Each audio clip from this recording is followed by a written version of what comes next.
Good afternoon everyone, कैसे हैं आप सभी लोग। मैं तो आप सभी का एक बार फिर से तहे दिल से स्वागत करता हूं आपके अपने परिवार बैंकिंग बाय रोजगार वितरण के। प्यारे बच्चों, एक बार कमेंट करके बताइएगा आप लोगों तक ये वीडियो ठीक से ऑडिबल विजिबल है। सभी स्टूडेंट्स एक बार कमेंट कर देना। सभी बच्चे एक बार कमेंट कर दीजिएगा कि क्या आप सभी तक ये वीडियो ऑडिबल विजिबल है ठीक तरीके से। अगर हाँ तो बता दीजिएगा, फिर शुरू करें।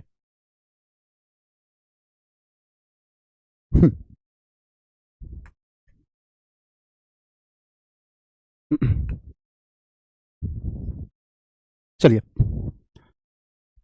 जल्दी से आ जाइए बच्चों, कोई दिक्कत तो नहीं आ रही। एक मिनट बेटा, ये वीडियो ठीक से ऑडिबल विजिबल एक बार कंफर्म कर दो, फिर शुरू करें। हाँ आप ठीक है। चलिए अदिति मोडनवाल जी, सब नमस्ते बेटा, नमस्ते नमस्ते। काफी लेट आप लोगों के मैसेज आने शुरू हुए। चलिए हाँ, एप्लीकेशन पे थोड़ा सा लेट होता है, बट इतना भी नहीं होना चाहिए ना। चलो करते हैं स्टार्ट। तो प्यारे बच्चों, आप लोगों की ग्रामीण बैंक भर्ती चौपाल बैच की आपकी क्लास चल रही है, जिसमें कि हम लोग जो है अभी बात कर रहे हैं किसके बारे में। तो ये आपका इडियम्स, ये आपका टॉपिक है, ये चल रहा है। और ये खत्म होने के बाद एक क्लास स्पेंड करेंगे, देन उसके बाद will talk about our reading and writing section. ठीक है, चलिए तो करें स्टार्ट फिर। तो यहाँ से हम एमसीक्यूज के फॉर्मेट पे बेटा हम इसको डिस्कस कर रहे होंगे। मैं एक एक की मीनिंग के साथ आपको प्रॉपर डिटेल में बताता चलूंगा किसकी किसकी क्या मीनिंग होती है। पहला है to make clean breast of. To make clean breast of, तो इसका मतलब टू गेन प्रोमिसेस या to praise oneself, to speak openly और honestly, to destroy before it blooms, या नन ऑफ दिस। तो इसका मतलब होता है to speak openly and honestly, यानी कि बिल्कुल जो है ओपन तरीके से और ऑनेस्ट तरीके से, ईमानदारी के साथ कोई बात कहना या करना। ठीक है, उसको कहा जाता है क्या, तो to make clean breast of. ठीक है, तो इस वर्ड को ध्यान रखिएगा, ये इडियम को ध्यान रखिएगा। ठीक है, अगला आता है to keep one's temper. To keep one's temper यानी अपने टेम्पर को कंट्रोल में रखना। टेम्पर को यानी गुस्से को कंट्रोल में रखना। तो टू बिकम हंग्री यानी कि भूख लग जाना, भूखा हो जाना, या to be in good mood यानी कि अच्छे मूड में रहना, शांत रहना, या टू प्रिजर्व वंस एनर्जी, या टू बी अलो फ्रॉम। तो इसका आंसर क्या हो जाएगा बेटा, यानी कि अच्छे मूड में रहना। टेम्पर का मतलब होता है गुस्सा। ठीक है, टेम्पर का मतलब गुस्सा, तो गुस्से को संभाल के रखना। इसका मतलब क्या हो गया, तो अच्छे मूड में रहना, गुस्से को डाउन करके रखना, गुस्से को दबा के रखना। इसका मतलब हो गया अच्छे मूड में रहना। ठीक है, तो इसी को कहा जाता है to keep one's temper. To keep one's temper, is that clear everyone? एक बार बता दीजिएगा। हाँ चलिए आगे चलें। Beat around the bush. Beat around the bush, इसका मतलब है to destroy something, to keep calm, to puzzle a statement, start speaking after the long silence. तो देखो बीट अराउंड द बुश का मतलब क्या होता है, जैसे मान करके चलिए कि जो है सोनी प्रजापति है, सोनी प्रजापति क्लास में लेट आई। ठीक है, अब मैं पूछता हूं कि बेटा तुम इतना लेट क्यों आई हो क्लास में। अब वो बात घुमाना शुरू कर देती है कि सर वो एक्चुअली फोन में रिचार्ज नहीं था, चार्ज नहीं था, बैटरी खत्म, ये वो। तो मैं डांट के कहता हूं कि don't beat around the bush, speak directly कि क्या बात है। तो अब ये मैंने इसको कहा कि बीट अराउंड द बुश मत करो, सीधा सीधा बताओ क्या बात है, यानी कि बात को घुमाओ मत, बात को क्लियर बताओ, घुमाना नहीं है। इसी को कहते हैं बीट अराउंड द बुश, यानी कि बात को घुमा फिरा के पेश करना या इधर उधर बात को फैला वो करना, घुमाना। तो to destroy something no, to keep calm, to puzzle a statement, to start speaking after a long silence, to puzzle a statement, अपनी स्टेटमेंट को पजल कर देना या कंफ्यूज करना, यानी कि घुमा फिरा के कहना। सिंपल सी बात है, बात को घुमा फिरा के पेश करना, बात को घुमा फिरा के पेश करना। ध्यान रहेगा, जल्दी से बताइए बेटा। बिल्कुल बात को घुमा फिरा के कहना। चलो आगे चलाएं। चलिए अगला है to drive home. Very important लगाओ बेटा इसको, very very important. To drive home, इसका मतलब क्या होता है, होम ड्राइव करके लेके जाना, बताना क्या मीनिंग हो सकती है। टू फाइंड वंस रूट, यानी कि रूट ढूंढना, रूट तय करना, या to return to place of rest, यानी कि जहां रेस्ट करते हो रिटर्न उस प्लेस पे वापस रिटर्न होना। बैक टू ओरिजिनल पोजीशन, अपनी ओरिजिनल पोजीशन पे वापस पहुंच जाना, या टू एम्फेसाइज समथिंग, किसी चीज को जोर देकर के कहना। बताइए वेरी इंपॉर्टेंट पॉइंट, ये वाला तो बहुत जरूरी है, ध्यान रखिएगा। तो टू ड्राइव होम इसका मतलब हो जाता है बेटा कि कोई मुद्दा, मैं मान लो कि टॉपिक आपको बता रहा हूं और उसमें मैं किसी चीज को कह रहा हूं बेटा ये ज्यादा इंपॉर्टेंट है, इसको एम्फेसाइज करके मैं बता रहा हूं, जोर देकर के बता रहा हूं, तो मैं क्या कहूंगा कि I was trying to driving home. ठीक है, यानी कि मैं जो है उसको फोकस कर रहा हूं, थोड़ा सा एम्फेसाइज करने का। तो इसका आंसर हो जाएगा एम्फेसाइज करना। मुझे पता है सबका गलत आएगा। ठीक है, बच्चे बता रहे हैं कि बैक टू द पोजीशन, यहां टू फाइंड रूट, अलग अलग आंसर आ रहे हैं बेटा, लेकिन इसका सही जवाब क्या होगा, तो इसका सही जवाब हो जाएगा टू एम्फेसाइज। क्या हो जाएगा, टू एम्फेसाइज। ठीक है, अब जैसे I am trying to drive home these basic ideas, यानी कि मैं जो है ये बेसिक आइडियाज को एम्फेसाइज करने की कोशिश कर रहा हूं। ठीक है, ड्राइव होम करने की कोशिश कर रहा हूं। ध्यान रहेगा, टू ड्राइव होम का मतलब हो जाएगा बेटा क्या, एम्फेसाइज करना। बिल्कुल नया है ना। अब अगर सोचो मैंने कहा है कि वेरी इंपॉर्टेंट लगाओ, इसका मतलब क्या है कि ये वाकई में जो है कुछ अलग मीनिंग देगा। मतलब मुहावरा जैसा है ना, इसकी मीनिंग बिल्कुल इससे बिल्कुल उलट है, बिल्कुल अलग है। क्योंकि कोई भी पर्सन यही समझेगा कि ड्राइव का मतलब होता है गाड़ी चलाना और होम का मतलब घर, तो गाड़ी चला के घर जाना। ये इससे मिलता जुलता तो यही लग रहा था कि पोजीशन पे वापस आना या अपना रूट ढूंढना, हाँ रेस्ट करना, लेकिन देखो मीनिंग बिल्कुल अलग आ गई है ना संदीप सविता। आगे चले, नेक्स्ट पे आता है ये रहा। अगला है to have an axe to grind. To have an axe to grind, यानी कि ग्राइंड करने के लिए कुल्हाड़ा आपके पास होना, have an axe to grind. हाँ चलो, तो इसका मतलब होता है सेल्फिश मोटो आपका कुछ हो। सेल्फिश मोटो यानी कि जैसे हर चीज में जैसे होता है ना कि नेता मंत्री लोग जो पॉलिटिशियंस होते हैं हर चीज में अपना फायदा ढूंढने की कोशिश करते हैं, तो हर चीज में अपना एक मोटो निकालते हैं सेल्फिश वाला। तो यहाँ पे इसका आंसर ये रहा, to fail to arouse interest या to have no result to work for the both side. नहीं, इसका मतलब हो जाएगा हर चीज में अपना खुद का फायदा ढूंढना। कोई भी इंसिडेंट हो, कोई भी काम हो, कोई एक्टिविटी हो, तो हर चीज में अपना खुद का इंटरेस्ट ढूंढना, उसको कहा जाता है to have an axe to grind. ठीक है, चलो आगे चले, नेक्स्ट पे आ जाओ। अगला आता है बाबू, अगला आता है to cry wolf. To cry wolf ये क्या होता है sir? Cry wolf to listen eagerly, बहुत ध्यान से बहुत तवज्जो के साथ सुनना। टू गिव फॉल्स अलार्म, झूठ मूठ का लोगों को अलार्म देना। टू टर्न पेल, पीला पड़ जाना बिल्कुल, यानी कि बिल्कुल डर जाना, घबरा जाना। टू कीप ऑफ स्टार्वेशन, तो ये क्या होगा, इसका मतलब होगा फॉल्स अलार्म देना। फॉल्स अलार्म, बचपन में आप लोगों ने एक कहानी सुनी होगी कि एक बच्चा होता है जो कि अपने भेड़िए को, भेड़ वगैरह जो होती है ना, उसको चराने के लिए ले जाता है और ऐसे झूठ मूठ का शोर मचा देता है कि शेर आया शेर आया शेर आया। तो पूरे गांव वाले आ जाते हैं इकट्ठा होकर के लाठी डंडा लेके कि कहां पे शेर आया है। ठीक है, इकट्ठा हो जाते हैं वहां पे और देखते हैं यहाँ तो कोई शेर आया नहीं है। वो फिर कहता है मैंने झूठ बोला झूठ बोला झूठ बोला। फिर दोबारा अगले दिन वैसे ही करता है, ऐसे 2-3 दिन तक चलता है। तो वो फिर कहता है देखो मैंने तो तुम्हें उल्लू बनाया उल्लू बनाया। एक दिन क्या होता है, असली में शेर आ जाता है। असली में शेर आता है, वो चिल्लाता है कि शेर आया शेर आया शेर आया शेर आया। तो अब गांव वाले को ये लगता है कि अब हम बेवकूफ नहीं बनेंगे, ये बहुत झूठ बोल लिया, अब हम बेवकूफ नहीं बनेंगे। ठीक है, तो गांव वाले जो है वहां पे आते ही नहीं है और वो उसकी भेड़ों को खा जाता है शेर। तो टू गिव फॉल्स अलार्म, यानी कि वो झूठ मूठ का जो है वो अलार्म देता रह गया। हाँ तो भैया टू गिव फॉल्स अलार्म, सुनिए ना कहानी, उसी से बना है, बचपन में स्टोरी सुनी है। शेर आया शेर आया, तो वही जब सच में शेर आता है तो लोग आते नहीं उसकी मदद करने, इसलिए कहते हैं कि मदद जो है बहुत रेयर टू रेयर केस में मांगनी चाहिए हमेशा कभी भी, ठीक है, बहुत रेयर केस जब आ जाए ना तभी मांगो, छोटी छोटी बात पे अगर मांगोगे ना, ये इससे हमें जिंदगी का एक बहुत अच्छा सीख मिलता है, बहुत अच्छी सीख मिलती है कि अगर आप छोटी छोटी बात पे दूसरों के ऊपर डिपेंड हो जाओगे ना, छोटी छोटी चीज़ों पर मदद मांगना शुरू कर दोगे, तो हर इंसान के दिमाग में आपकी इमेज बनेगी कि इसकी कोई औकात नहीं, अपने आप से तो कुछ कर ही नहीं सकता, इसलिए छोटी छोटी चीज़ों पर मत मांगो हेल्प। जब बहुत बड़ा कोई हो कुछ ऐसा कि भैया आप तो जीने बनने की बात है तभी मांगो, ठीक है, वरना बिल्कुल नहीं, अपने ऊपर रहो, हमेशा अपने दम पे रहो। चलिए आगे चले। चलो आगे चलते हैं। टू क्राई वुल्फ हो गया, नेक्स्ट है to end in smoke, to end in smoke. अब ये क्या होता है सर? तो टू मेक कंप्लीटली अंडरस्टैंड, यानी कि बिल्कुल अच्छे तरीके से समझ में आ जानी कोई चीज, या to run to ruin oneself. Ruin का मतलब क्या होता है बेटा? रुइन का मतलब होता है बर्बाद कर देना, रुइन का मतलब बर्बाद कर देना, कि खुद को बर्बाद कर दिया उसने, देखो बीड़ी सिगरेट वगैरह में। टू एक्साइट ग्रेट अपलॉस, या फिर चौथा है आपका टू ओवरकम समवन। तो बताओ क्या होगा? देखो एंड इन स्मोक, वैसे इसकी दो मीनिंग होती है बेटा। एक हो गया एंड इन स्मोक का मतलब no result, to find no result, यानी कि कोई रिजल्ट पे ना पहुंच पाना, उसको कहते हैं टू एंड इन स्मोक। और एक होता है खुद को बर्बाद कर लेना, जैसे कि मान लो कोई पर्सन है वो बहुत ज्यादा स्मोक करता है, हद से ज्यादा, बहुत ज्यादा दारू बीड़ी सिगरेट शराब इन सब में वो रहता है, तो हम कह सकते हैं कि यार वो हमेशा जो है वो इन्हीं चीजों में एंगेज रहता है। उसने अपनी लाइफ को क्या कर लिया? तो उसने अपनी लाइफ को रुइन कर लिया। क्या कर लिया? तो रुइन कर लिया। तो to ruin oneself, to end in smoke, ठीक है। चलो आगे चलते हैं। नेक्स्ट आता है, नेक्स्ट है to be above board, to be above board, to have a good height, यानी कि बोर्ड से ज्यादा ऊंचा होना, यानी कि अच्छी हाइट होना, या to be honest in any business deal, यानी कि किसी भी तरीके के बिजनेस डील में बिल्कुल ऑनेस्ट होना, झूठ बिल्कुल ना बोलना, सच बता करके कोई काम करना। याद रखो जीवन में कि हर काम ठीक है करना, बस आप उसको सच बोल के साथ करो, सच के साथ करो, तो हर चीज अपनी जगह पे ठीक है। तो मतलब अबव बोर्ड रहना चाहिए। मैंने आपको वैसे ना पता बातों बातों में आंसर बता दिया, ठीक है। यानी कि किसी भी बिजनेस डील में ईमानदार रहना। जैसे मान करके चलिए कि आयुषी सिंह है, ठीक है, अब इसकी कोई स्कूटी है बहुत पुरानी हो गई, अब इसको बेचने जा रही है, ठीक है। तो अब जो है ये जिसको वो सेकंड हैंड स्कूटी बेच रही है, अब वो पूछता है कि हाँ भाई ये गाड़ी चलती है ना ठीक से? तो आयुषी कहती है नहीं हाँ चलती बढ़िया, लेकिन बीच बीच में रुक जाती है, इंजन जो है इसका घर करता रहता है ऐसे कई बार। चलो कोई बात नहीं, टायर वायर बिल्कुल ठीक है, मतलब कोई दिक्कत तो नहीं है, हाँ सब बढ़िया है, बस बीच में पंचर हुई थी 4-5 बार, तो अभी ठीक करा दिया उसको, और बीच में कभी भी हो सकती है, आगे वाला तो अभी भी पंचर है, देख लेना। मतलब बिल्कुल सच्चाई बता रही है लड़की, ठीक है। उसके बाद वो कहता है हॉर्न वगैरह काम करता है? कहते हैं हाँ करता है, दबा के देखो तो पी की जगह पौ के, ठीक है। तो मतलब बिल्कुल सच बता दिया इसने, टू बी ऑनेस्ट, बिल्कुल ऑनेस्ट हो गई वो। जबकि ऐसे में क्या होना चाहिए? झूठ बोलना चाहिए था कि नहीं बढ़िया है सब अच्छा है, ठीक है, तो उसको ज्यादा पैसे मिलते हैं, लेकिन इसने बिल्कुल सच बता दिया कि तेरे को खरीदना है तो खरीद भैया, ये सच्चाई है, ऐसी है स्कूटी की हालत, ठीक है। तो वही है, तो टू बी अबव बोर्ड इसका मतलब क्या होता है? To be honest in any business deal, यानी कि किसी भी बिजनेस डील में बिल्कुल ऑनेस्ट होना, ठीक है। चलो आगे चलते हैं, नेक्स्ट पे आ जाओ। अगला, वैसे आप में से ऐसा कोई है जो ऐसा हो टू बी अबव बोर्ड? ऐसा है कोई? अच्छा ट्रक, हाँ बिल्कुल, चलिए। नहीं ऐसा होना चाहिए मेरे हिसाब से। देखो आप अगर कोई भी काम कर रहे हैं ना, किसी भी फील्ड में कोई भी वर्क कर रहे हैं, तो हमेशा सच बोल करके करो, बिल्कुल हमेशा। उस काम में कभी देखो झूठ बोलने की पता है सबसे बड़ी प्रॉब्लम क्या है? झूठ बोलने की सबसे बड़ी दिक्कत यह है कि झूठ याद रखने पड़ते हैं। झूठ बोलने की सबसे बड़ी समस्या यही है कि झूठ याद रखने पड़ते हैं, यही तो दिक्कत है ना। झूठ याद रखने पड़ेंगे तो समस्या तो आएगी ही आएगी। चलो आगे बढ़ते हैं, नेक्स्ट पे आ जाओ।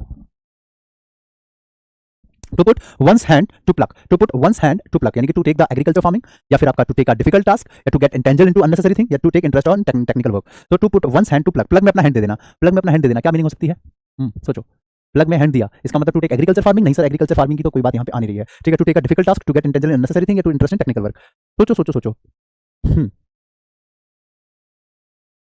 हाँ बिल्कुल बिल्कुल ट्रक, हाँ वो बिल्कुल सही होता है, बिल्कुल सही होता है, ऐसा ही करना चाहिए बिल्कुल, ठीक है। देखो बेटा, तो यहाँ पे इसका आंसर क्या हो जाएगा? बिल्कुल सही जवाब दिया बेटा, बी ऑप्शन हो जाएगा, यानी कि डिफिकल्ट टास्क हाथ में लेना, डिफिकल्ट टास्क हाथ में लेना, to take a difficult task, ठीक है, ध्यान रखना इस चीज को। चलिए to take a difficult task, हाँ हाँ सर आप बोलते हो एडिटोरियल में आया आया कीजिए, तो आते हैं तो आप बोलते नहीं, मतलब अच्छा दूसरी आईडी से आए होंगे ना, तो मैं देख नहीं पाया हूँ आपका, आप एडिटोरियल की क्लास में दूसरी आईडी से आए होंगे, कोई बात नहीं, मैं आपको कहता हूँ एडिटोरियल की क्लास लो, थोड़ी क्या एडिटोरियल में आके अपना नाम बुलवाओ। हाँ, चलो प्लग की मीनिंग पूछ रही है बच्ची, प्लग का मतलब क्या होता है बेटा? प्लग प्लग का मतलब हो जाता है बेटा, जैसे आपने देखा बोर्ड वगैरह जो होता है उसमें सॉकेट वगैरह, या फिर कोई डिफिकल्ट मतलब कोई खतरे में अपना हाथ डाल देना, आप ऐसे याद रख लो, ठीक है। सॉकेट में हाथ डालोगे तो करंट लगेगा ना, तो वही आप याद रख लो कि डिफिकल्ट टास्क हाथ में लेना, मुश्किल काम हाथ में लेना। अगला आता है to pick holes, to pick holes, to find someone some reason to quarrel, यानी कि परेशान करने के लिए कोई कारण ढूंढना, मोबाइल की तरह, ठीक है। तो यहाँ पे क्वेरल का मतलब होता है क्या? बिल्कुल शोर शराबा, हल्ला मचना, युद्ध टाइप स्थिति हो जाना। अगला है टू डिस्ट्रॉय समथिंग, किसी चीज को पूरा तबाह कर देना, डिस्ट्रॉय कर देना। टू एडमायर समवन, किसी की तारीफ करना, एडमायर। टू क्रिटिसाइज समवन, किसी को क्रिटिसाइज करना, उसकी बेइज्जत करना, by pointing out the flaw in their work, यानी कि उसके वर्क में कमियां निकाल करके उसको क्रिटिसाइज करना। और लास्ट नन ऑफ दिस, तो बेटा यहाँ पे इसका सही जवाब यही हो जाएगा कि किसी के काम की कमियां निकाल करके उसको क्रिटिसाइज करना, ठीक है। जैसे to criticise someone by pointing out the flaws in their work, यानी कि किसी के काम के अंदर उसकी कमियां निकाल करके, उसके फ्लॉज निकाल करके उसको बार बार परेशान करना, क्रिटिसाइज करना। टू पिक होल्स, ध्यान रहेगा, टू पिक होल्स यानी कि सिर्फ होल्स को पकड़ना। जैसे कुछ लोग ऐसे होते हैं बेटा इस दुनिया में जो मक्खी की तरह होते हैं, मक्खी की तरह मतलब क्या? कुछ लोग इस दुनिया में ऐसे होते हैं जो बिल्कुल मक्खी की तरह होते हैं, उनका वो काम क्या करते हैं बच्चे? क्या पूछ रहे हैं? हाँ चुगली लगाने वाले टाइप, हाँ कह सकते हैं। मैं बताता हूँ, देखो इस दुनिया में ना कुछ लोग मक्खी की तरह होते हैं, वो क्या करते हैं कि आपके पूरे सुंदर शरीर को छोड़ करके ना वो उसी घाव पे जाकर के बैठेंगे, उसी घाव पे जाकर के बैठेंगे जहाँ आपको तकलीफ होती है, ठीक है। मतलब पूरा शरीर इतना सुंदर है वो और कहीं नहीं बैठेंगे, सुंदर जगह नहीं बैठेंगे, लेकिन अगर कहीं घाव होगा ना वहां जाकर के वो बैठेंगे, बार बार घाव को खुरेदेंगे, घाव को टच करेंगे, आपको तकलीफ देंगे, दर्द देंगे। ऐसे होते हैं इस दुनिया में कुछ लोग, यानी कि आपके अंदर 10,000 लाख करोड़ आपके अंदर अच्छाई होंगी, लेकिन वो पकड़ेंगे सिर्फ आपकी कमियों को, आपकी बुराइयों को पकड़ेंगे कि इसके अंदर ये कमी है, इस चीज को पकड़ो, इससे इसका दिल दुखाओ, इसके अंदर ये दिक्कत है, इससे इस चीज से इसका दिल दुखाओ, ठीक है। तो इसी को कहा जाता है टू पिक होल्स, ठीक है, टू पिक होल्स। नेक्स्ट पे आ जाओ।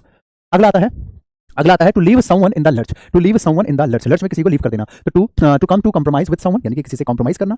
अगला constant source of annoyance to someone. तीसरा to put someone at ease, या चौथा है to desert someone in his difficulty यानी कि किसी को डिफिकल्टी में छोड़ के चले जाना। चलिए बताइए क्या हो सकता है, कुछ सोच के देखो। टू लीव, लीव का मतलब होता है छोड़ना, और लर्च यानी कि खाई या मुश्किल घड़ी में साथ छोड़ देना, ऐसे याद रखो। तो इसका मतलब हो जाता है टू डिजर्ट समथिंग। डिजर्ट यहाँ पे एक शब्द आ रहा है ना, DESERT, इसका मतलब भी लीव ही होता है यानी कि छोड़ देना, किसी को छोड़ के चले जाना, छोड़ना, उसी को बेटा डिजर्ट कहा जाता है। ठीक है, डिजर्ट की बेटा वैसे और भी मीनिंग होती है, मैं आपको बताता हूँ। एक डिजर्ट का मतलब तो छोड़ना हो गया, ठीक है। एक डिजर्ट और होता है बाबू, दूसरा डिजर्ट और होता है, वो क्या होता है बेटा, उसका मतलब होता है रेगिस्तान या डिजर्ट, रेगिस्तान। और एक होता है जिसमें डबल एस आता है, ठीक है, जिसमें डबल एस आता है, इसका मतलब होता है खाने के बाद जब कुछ मीठा खाते हैं ना, उसको डिजर्ट कहते हैं। खाने के बाद कोई चीज मीठी आप खा रहे हैं, जैसे खाने के बाद कोई चॉकलेट खाता है, कोई मिठाई खाता है, कुछ भी एक्सवाइजेड, खाने के बाद मीठी चीज कोई भी खाए तो उसको ही डिजर्ट कहा जाता है। ठीक है, कम टू नेक्स्ट वन।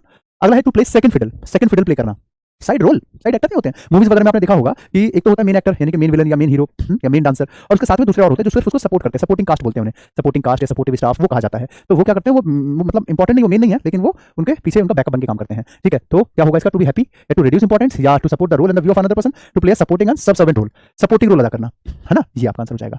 ठीक है, चलिए बढ़िया, तो सपोर्टिव रोल अदा करना, तो आपका आंसर हो जाएगा डी फॉर दिल्ली। क्या हो जाएगा बेटा, तो डी फॉर दिल्ली, ये आपका सही जवाब हो गया। आगे चलते हैं, Kock and bull story, Kock and bull story, ये क्या हो जाएगा सर, तो कॉक का मतलब क्या होता है बेटा, तो कॉक का मतलब होता है मुर्गा, बहुत कमजोर जानवर, और बुल एकदम ताकतवर जानवर, तो कॉक कमजोर, बुल ताकतवर, तो इनकी स्टोरी कैसी होगी, तो इनकी स्टोरी कैसी होगी बेटा, तो ऐसी जो आप बिलीव नहीं कर सकते। जैसे मैं कहूँ कि पता है भाई वो तो 10 मंजिला इमारत से भाई साहब उसने जंप लगाई चोर ने, और फिर वहां से वो भाग गया, मतलब कोई बिलीव करेगा कि 10 मंजिला ऊपर से उसने जंप लगाई और जंप लगा के वो भाग गया जल्दी से, तो ऐसा कैसे हो सकता है, 10 मंजिला से वो कूदेगा तो सही है कि गया फिर तो काम खत्म उसका। तो ऐसे में ये बिलीव नहीं की जा सकती ऐसी स्टोरी पे, तो हम क्या कहेंगे कि यार इसकी स्टोरी तो बिल्कुल कॉक एंड बुल स्टोरी है। ठीक है, अब जैसे हमारे पास ये बच्चा है चुन्नू बाबू, ये अगर ये कहे मान लो, अरे पता भाई कैटरीना कैफ ने कॉल किया था भाई मेरे को, मैं तो शादी करना चाहती कैटरीना कैफ, मैंने मना कर दिया, तो उसने विकी कौशल से कर ली, है ना। तो अब चुन्नू बाबू ऐसा कहे तो हम क्या बोलेंगे कि यार झूठी बात है, ये भी हो सकता है क्या, झूठ बोल रहा है ये। ठीक है, तो cock and bull story, unbelievable tale, unbelievable tale, tale का मतलब भी स्टोरी होता है, टेल का मतलब स्टोरी, समझ में आ गई बात, बिल्कुल। अब जैसे मान करके चलिए आयुषी कहेगा भाई ऋतिक रोशन कॉल करता है मेरा भाई, शादी करना चाह रहा है ऋतिक रोशन, तो ऐसे में जो है हम क्या बोलेंगे, अरे झूठ मूठ की स्टोरी बोल रही है, cock and bull story, unbelievable tale, unbelievable story. ठीक है, ट्रक आगे। अब ब्लैक शीप, अब ब्लैक शीप ये क्या होता है, देखो अब ब्लैक शिप यानी कि आपके ही ग्रुप में कोई ऐसा पर्सन जो है आपके ग्रुप का लेकिन दूसरी तरफ से लड़ रहा है, हाँ है आप ही के ग्रुप का लेकिन आपके ही विरोध में है वो, तो अनलकी पर्सन, लकी पर्सन, अगली यार डिसफेवर्ड मेंबर ऑफ अ ग्रुप। ठीक है, जैसे कई ऐसे होते हैं ना कि खाते यहाँ के गाते पड़ोसी देश का है। अभी ऑपरेशन सिंदूर के टाइम पे हुआ था ऐसा कि कई देश में ऐसे गद्दार मिले जो खाते यहाँ का है और गाते पड़ोसी का है, पड़ोसी देश का। ठीक है, तो उसी को कहते हैं ब्लैक शिप है, ये लोग क्या है ब्लैक शिप है, तो उसी के लिए लगाया जाता है। ठीक है, चलो आगे चलते हैं। देखो एक कह रही है कि मेरे पास कॉल किया था विशाल मलिक ने, सच बात है झूठे कुछ भी। हाँ अच्छा, आप एग्जांपल बता रहे कॉक एंड बुल स्टोरी का, बिल्कुल, तो ये तो बिल्कुल कॉक एंड बुल स्टोरी है आपकी, सिया, बिल्कुल Siya, Kock and bull story आपकी। आगे चलते हैं, नेक्स्ट पे आ जाते हैं। नेक्स्ट आता है बेटा आपके सामने, ये रहा a man of straw, a man of straw, तो someone who has a weak character यानी कि कोई ऐसा पर्सन जिसकी वीक कैरेक्टर हो। या दूसरा है आपका अ वेरी एक्टिव पर्सन, बहुत ज्यादा जो टैलेंटेड हो, एक्टिव हो, हर काम तेजी से करे। वर्दी फेलो या अनरीजनेबल पर्सन, तो क्या होगा बेटा इसका आंसर, तो मैन ऑफ स्ट्रॉ, इसका मतलब हो जाएगा कि वीक कैरेक्टर यानी कि कोई ऐसा कैरेक्टर देना किसी को जो जिसमें ज्यादा रोल ना हो, जिसका कैरेक्टर उतना इंपॉर्टेंट ना हो, तो someone who has a weak character किसी काम को लेकर के। अगला टू स्मेल अ रैट, आपने सुना है उसमें क्या बोलते हैं सीआईडी में, वो क्या बोलता है, कुछ तो गड़बड़ है दया। ठीक है, कुछ तो गड़बड़ है दया। ठीक है, तो उसी को कहते हैं टू स्मेल अ रैट यानी कि कुछ तो गड़बड़ उसने पकड़ ली, कुछ तो गड़बड़ है दया। तो to see sign of plague epidemic, जैसे कि अभी जो है ऑपरेशन सिंदूर जब तक नहीं हुआ था तब तक जो है पाकिस्तान जो है वो परेशान था, क्या करेगा क्या करेगा क्या करेगा देश। और जब मीटिंग्स वगैरह शुरू हो गई मोदी जी की और बाकी सारे सबकी बड़े बड़े टॉप नॉच ऑफिशियल्स की, तो पाकिस्तान कह रहा है कुछ तो गड़बड़ दया, है ना, अब तो पक्का कुछ होने वाला है। तो टू स्मेल रैट, रैट को स्मेल कर लेना, रैट को क्या कर लेना बेटा, तो स्मेल कर लेना। तो रैट को कौन स्मेल करता है, बिल्ली करती है, तो उसी तरीके से कि रैट को स्मेल कर लिया यानी कि कोई प्रॉब्लम है या कुछ गड़बड़ है उसको आपने सूंघ लिया, पता कर लिया। तो to see sign of plague नहीं, to get bad smell of a bad dead rat नहीं, टू सस्पेक्ट फॉल डीलिंग या to be in a bad mood, तो फॉल डीलिंग कोई गलत काम हो रहा है उसको आपने फट से पकड़ लिया। चलो, अरे आयुषी कहां से दे रहे हो बाबू, एपिडेमिक की कहां बात आ रही है, हद हो गई। मैं आपको हिंट भी दे रहा हूं कि कोई गड़बड़ को पकड़ लेना, किसी गड़बड़ को पकड़ लेना।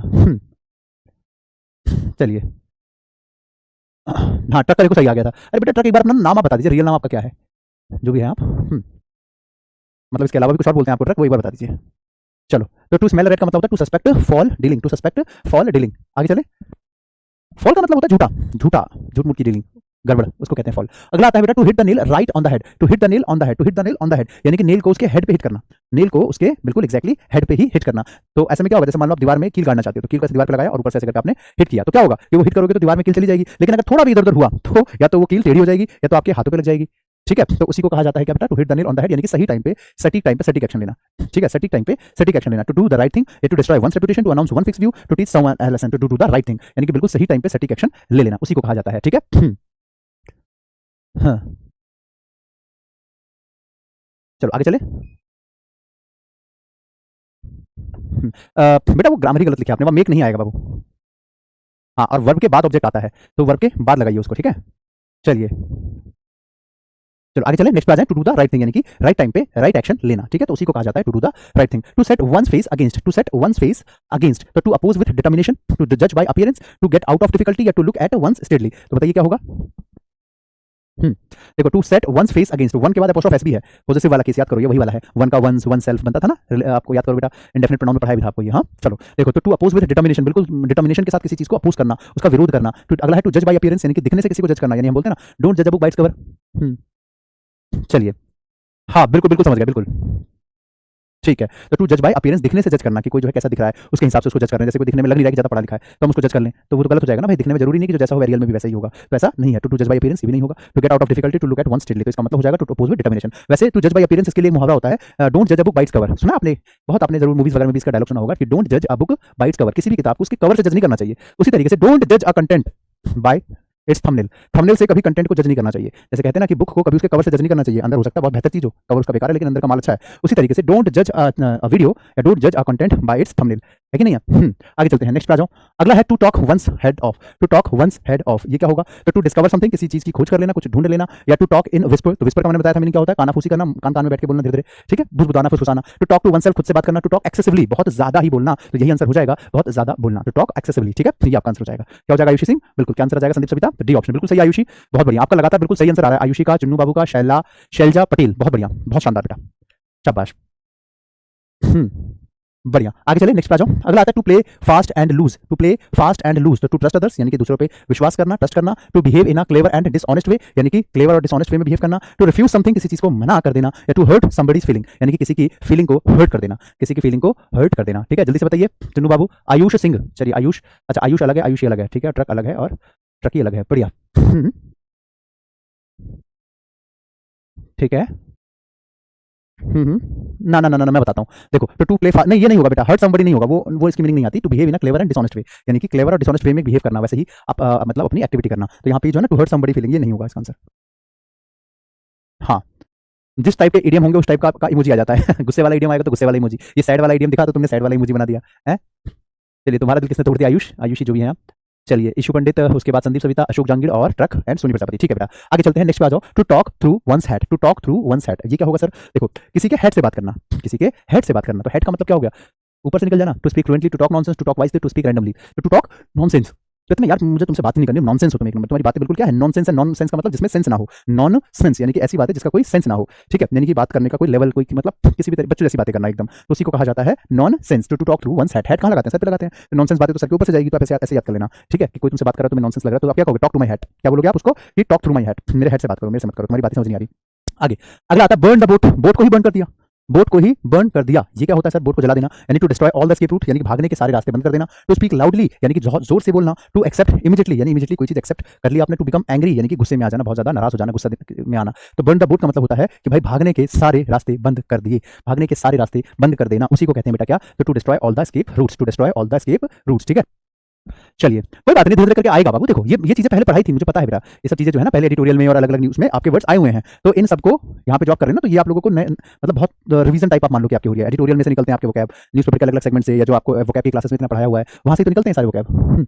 हाँ बेटा बिल्कुल, आपका कमेंट दिखाई दे रहा है मुझे, ममता स्वामी जी, ममता स्वामी, बिल्कुल। चलो, बर्न द बोट यानी कि भागने के सारे रास्ते बंद कर देना। जैसे आपने डॉन मूवी देखी है, तो डॉन मूवी में वो पुलिस वाले उसको कहते हैं कि डॉन अपने आप को कानून के हवाले कर दो, तुम्हारे भागने के सारे रास्ते बंद हो चुके हैं। तो क्या बोलते हैं कि भाई तुम्हारे भागने के सारे रास्ते बंद हो गए हैं, यानी कि we have burn your boat, we have burn your boat, यानी कि हमने जो है तुम्हारे बोट को बर्न कर दिया है, तो अब तुम भाग नहीं सकते, यानी कि भागने के सारे रास्ते डिस्ट्रॉय कर दिए हैं। आगे चलते हैं, अगला आता है बेटा next, to spill the beans, beans को स्पिल कर दिया। तो बीन्स को स्पिल करने का क्या मतलब हो सकता है, सोचो सोचो सोचो, कोई छुपी हुई राज को खोल देना, कोई राज की बात निकाल देना, टू स्पिल द बीन्स कहा जाता है। इसके लिए एक और होता है, let the cat out of the bag, cat को बैग से बाहर निकाल दिया, कैट को बैग से बाहर निकाल दिया, तो उसी को कहते हैं कि कोई सीक्रेट बात को रिवील कर दिया, और वही होता है to spill the beans, secret बात को रिवील कर देना। तो टू मिसबिहेव यानी कि गलत तरीके से बिहेव करना, टू ग्रेट ऑब्स्ट्रक्शन या फिर to keep secret, to reveal secret information, यही आपका आंसर हो जाएगा, टू रिवील सीक्रेट इन्फॉर्मेशन, ठीक है। चलो नेक्स्ट पे आते हैं, अगला आपके सामने आता है be up with the lark, be up with the lark, to start speaking with stranger, to play with full strength, या get out of bed very early in the morning, या फिर to protect, सुबह जल्दी उठ जाना या किसी को सेव करना यानी प्रोटेक्ट करना, to play with full strength, पूरी एनर्जी के साथ, पूरी स्ट्रेंथ के साथ कहीं खेलना,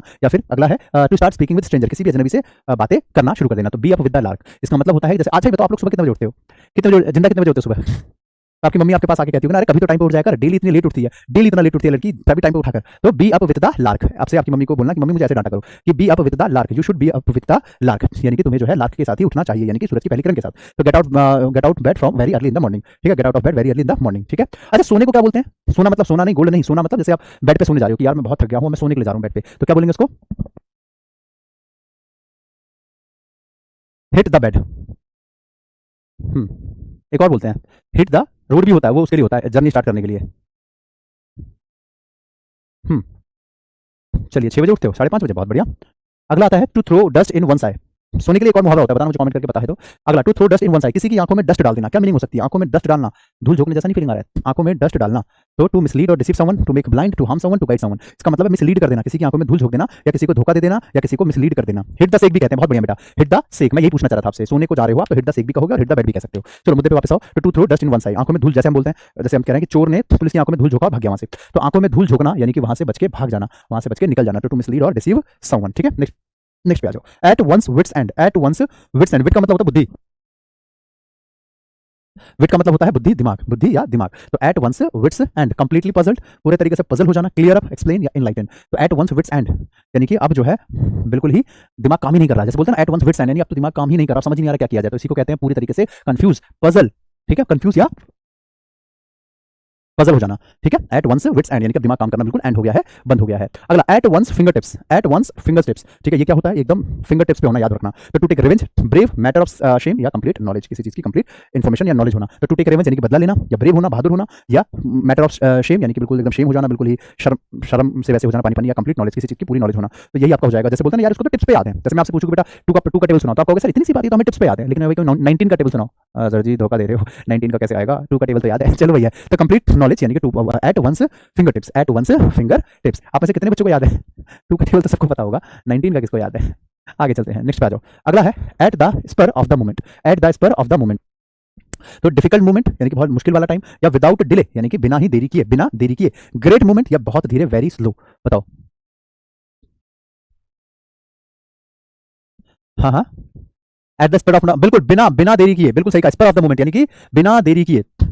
और एक और होता है at the 11th hour, at the 11th hour, 11th hour कहते हैं ना कि यार एकदम आखिरी मौके पे तुम्हें सब याद आता है, आखिरी मौके पे तुम्हें सब कुछ पता चलता है, तो उसी को कहते हैं एट द 11th आवर, ठीक है। तो वो अलग होता है, वो अलग है, ये अलग है। एट द 11th आवर का मतलब होता है कि आखिरी मौके पर, आखिरी मौके पर। इसी से मिलता जुलता है, तो मुझे लगा सिखा देना चाहिए, तो मैं आप लोगों को बता देता हूँ। एट द 11th आवर यानी आखिरी मौके पर ही तुम्हें सब याद आता है। जैसे आप एग्जाम देने जा रहे हो और आप आखिरी मौके पे याद आता है कि यार शिट मैंने तो एडमिट कार्ड ही नहीं लिया, यार शिट मैंने तो आधार कार्ड की फोटो नहीं करवाई। तो एट द 11th आवर यानी कि बिल्कुल आखिरी मौके पे एग्जाम स्टार्ट होने वाला है, अब आपको याद आ रही है चीज, दौड़ दौड़ के जा रहे हो सब लेने, है ना, तो वो होता है। वैसे स्पर ऑफ द मोमेंट का मतलब होता है बिना देरी किए, without any delay, without any delay. Next आता है बेटा, अगला आता है deliver the goods, deliver the goods. ये क्या होता है सर? तो डोंट नो एनीथिंग यानी कि कोई चीज का पता ही ना होना। Do what people want to do यानी कि वो करना जो लोग वो करना चाहते हैं, या do what people hope you will do यानी कि वो करना जो लोग होप करते हैं कि तुम करोगे। Do what people don't know, वो करना जो लोग जानते भी ना हो। तो क्या होगा? डिलीवर द गुड्स, इसका मतलब होता है सी ऑप्शन, कि do what people hope you will do यानी कि तुमसे जो उम्मीद है तो वो आप उसको प्रोवाइड कर रहे हैं, कि तुमसे उम्मीद है कि भाई तुम ये चीज करोगे, तो do what people hope you will do यानी कि तुमसे जो उम्मीद लगा के बैठे हैं, होप कर रहे हैं कि तुम ये काम करोगे, उसको पूरा कर देना, ठीक है। हाँ, उसी को कहते हैं deliver the goods, deliver the goods.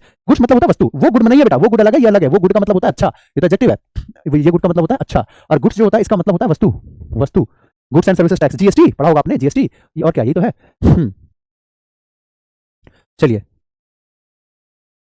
ठीक है, आगे चलते हैं, नेक्स्ट पे आ जाओ। अगला, fine tooth comb, fine tooth comb important है, ये भी इंटरेस्टिंग वर्ड है। एग्जामिन द फ्यू डिटेल यानी कि कुछ डिटेल्स को एग्जामिन करना, जांचना, परखना, उसको देखना। तो फाइन टूथ कॉम्ब या examine in great detail with great care यानी कि बहुत केयर के साथ, बहुत ग्रेट डिटेल्स को ध्यान से देखना। Examine with comb with great care या examine in teeth and with great detail. तो यहाँ पे टूथ कॉम्ब का क्या हो जाएगा बेटा, कि बहुत ध्यान से, बहुत केयरफुली तरीके से किसी चीज को एग्जामिन करना। तो examine in great detail with great care, ठीक है, तो ये आपका आंसर हो जाएगा। देखो कॉम्ब की तो बात ही नहीं थी यहाँ पे, तो कॉम्ब तो ये काटी दो, क्योंकि सच में थोड़ी कॉम्ब को कह रहे हैं यहाँ पे, right. Examine in teeth and with, तो यहाँ पे सच में टीथ की तो बात ही नहीं थी। एग्जामिन इन फ्यू डिटेल की बात ही नहीं है। Examine in great detail with great care यानी कि किसी चीज को परखना, किसी चीज को जांचना, बहुत ही डिटेलिंग के साथ जांचना, बिल्कुल बारीकी से खुद खोद करके कि भाई वाकई में ये हो रहा है कि नहीं हो रहा, वाकई में ये चीज सही है कि नहीं है, उसी को कहा जाता है ये, ठीक है, उसी के लिए आता है। आगे चले नेक्स्ट पे, एप्पल पाई ऑर्डर, ये क्या है सर? एप्पल पाई ऑर्डर, देखो इसका मतलब होता है कोई चीज जब सिस्टमैटिक वे में हो, सिस्टमैटिक तरीके से हमने उसको प्रिपेयर रखा हुआ है, तो हम उसी के लिए लगाते हैं कि यार एप्पल पाई ऑर्डर में उसको रखा है। और एक होता है कि अगर सिस्टमैटिक ना हो फिर क्या होता है, ये तो मैंने आपको बता दिया, in random order, related to fruit, related to dry, in perfect order, ये आपका आंसर है। Apple pie order perfect order में होना। जैसे आपने देखा होगा स्कूल टाइम में जब प्रेयर का समय आता था, तो पीटीआई सर जब आते थे, तो जब प्रेयर के लिए लाइन लगाई जाती थी मॉर्निंग में, तो पहले जो है सारे बच्चे यहाँ वहाँ घूमते रहते थे, ठीक है, मतलब प्रेयर में लाइन में नहीं लगते थे। फिर पीछे से कोई टीचर आकर के एक बच्चे को एक लपाट देता है खींच के, तो उसके बाद सारे बच्चे अपने आप एकदम सिस्टम से लग जाते हैं, बिल्कुल सीधी लाइन से। तो उसी को कहते हैं एप्पल पाई ऑर्डर यानी कि सिस्टमैटिक ऑर्डर में, परफेक्ट ऑर्डर में। वही अगर बिखरे बिखरे हो, एक यहाँ एक वहाँ एक वहाँ एक वहाँ है, तो उसके लिए क्या लगाते हैं, तो उसको कहा जाता है एट 6 एंड सेवंस, नोट कर लेना, एट 6 एंड 7 इसका मतलब होता है क्या बेटा, तो इसका मतलब होता है कि इन मतलब रैंडम ऑर्डर या फिर जो है इन अनसिस्टमैटिक ऑर्डर, है ना, अनसिस्टमैटिक ऑर्डर, अनसिस्टमैटिक ऑर्डर, ठीक है। ईटा हम्बल पाई वो अलग होता है, ईटा हम्बल पाई वो भी उसमें भी पाई लिखा होता है लेकिन वो अलग होता है। उसका मतलब क्या होता है, ईटा हम्बल पाई का मतलब होता है गलती मानना, अपॉलॉजी करना। जैसे आपसे मान लो कोई मिस्टेक हो गई और आप उसको अपॉलॉजी कर रहे हैं तो हम कह सकते हैं कि आई ईट हम्बल पाई, ठीक है। हाँ बोलो तनिष्का। सर भाग जाना रफू चक्कर, तो अच्छा ममता मैं समझ गया आपके क्वेश्चन का, इसका मतलब इसको कहते हैं at large, Mamta Swami at large बोलते हैं, भाग जाना, एट लार्ज। ये लो ममता स्वामी, ठीक है। Tanishka sir you are not noticing my messages, कौन सा बेटा आपको ऊपर निकल गया, तनिष्का बघेल। तनिष्का बेटा आपका तो दिखाई नहीं मुझे कहीं क्वेश्चन, क्वेश्चन तो है नहीं बेटा आपका तनिष्का, आप तो सिर्फ आंसर ही कर रहे हैं।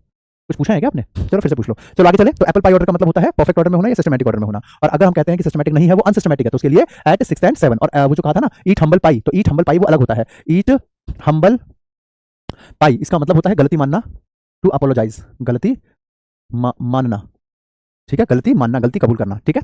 चलो आगे चले, नेक्स्ट पे आ जाए, अबव बोर्ड, नेक्स्ट है अबव बोर्ड। अब ये क्या है, बोर्ड से अबव होना, अभी बताया था ना पीछे मैंने, अबव बोर्ड से रिलेटेड कुछ था, तो बोर्ड से अबव होना यानी ऊंचा होना, boasting person, honest straight forward, man with arrogance या डिसऑनेस्ट पर्सन। तो अबव बोर्ड का मतलब होता है कि कोई ऐसा इंसान जो बहुत ईमानदार हो, बहुत ज्यादा वो जो है मतलब कह सकते हैं हर काम के प्रति बहुत वो अपना 100% देता हो, स्ट्रेट फॉरवर्ड बात कहने वाला इंसान हो, तो वही होता है अबव बोर्ड, ठीक है। Honest and straight forward, honest and straight forward यानी कि बिल्कुल सटीक बात कहने वाला इंसान, बहुत ईमानदार इंसान, उसी को कहते हैं अबव बोर्ड, इसी को कहते हैं अबव बोर्ड। नेक्स्ट आता है as fit as fiddle, as fit as fiddle, very very very महा इंपॉर्टेंट लगाओ, as fit as a fiddle इसका मतलब क्या होता है, कोई बच्चा बताएगा, मैं आपका वेट करता हूं, पहले मैं आपसे आंसर निकलवाना चाहता हूं, आप क्या कहते हैं, फिर मैं बताऊंगा इसका सही जवाब। Very weak, teach, recovering from illness, या look fit but not fit actually, सोचो।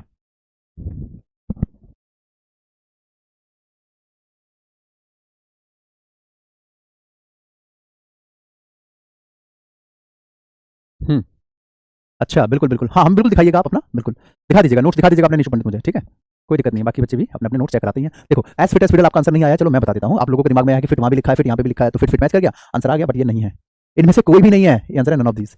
क्यों, देखो एज फिट एज फिडल का मतलब होता है हेल्दी कंडीशन, हेल्दी कंडीशन, बिल्कुल हेल्दी होना, ठीक है, उसी को कहते हैं एज फिट एज फिडल, ठीक है। कोई पर्सन बिल्कुल हष्ट पुष्ट है, हेल्दी है बिल्कुल अच्छे तरीके से, तो उसके लिए जो है हम ये कह सकते हैं कि यार ये जो है बिल्कुल फिडल की तरह फिट है। फिडल होता है बेटा जो गिटार की जो तारे देखी आपने, या पियानो गिटार इन सब जो भी मतलब इंस्ट्रूमेंट होते हैं गाने वाले, तो उनकी जो तार होती है कितनी टाइट होती है, वो टाइट होगी तभी तो उसमें से धुन निकलेगी, तभी तो उसमें से आवाज निकलेगी। गिटार याद आ गया मेरे को, गिटार मैं अपने मुंह से बोल रहा हूँ, मेरे को अपने गिटार के दिन याद आ गए जब मैं गिटार बजाया करता था। चलो तो एज फिट एज फिडल, तो फिडल मतलब होता है गिटार के जो तार होते हैं, स्ट्रिंग्स होते हैं, स्ट्रिंग्स कहा जाता है उसे, तो उसी को कहा जाता है फिडल। तो उसकी तरह टाइट होना, बिल्कुल फिट होना, यानी कि बिल्कुल healthy fit fit and fine होना, जैसे हमारे इंडियन आर्मी के जवान, ठीक है, एकदम फिट और फाइन होते हैं, ना ही बहुत ज्यादा मोटे ना बहुत ज्यादा पतले, बहुत नॉर्मल होना, मतलब बिल्कुल सही होना, ठीक है। आगे चले, नेक्स्ट पे आ जाओ, अगला आता है एट लॉगर्स हेड, ये क्या है sir, at loggerheads, in difficulty, to be at strife, ठीक है, या फिर to cry, very happy together, बताओ।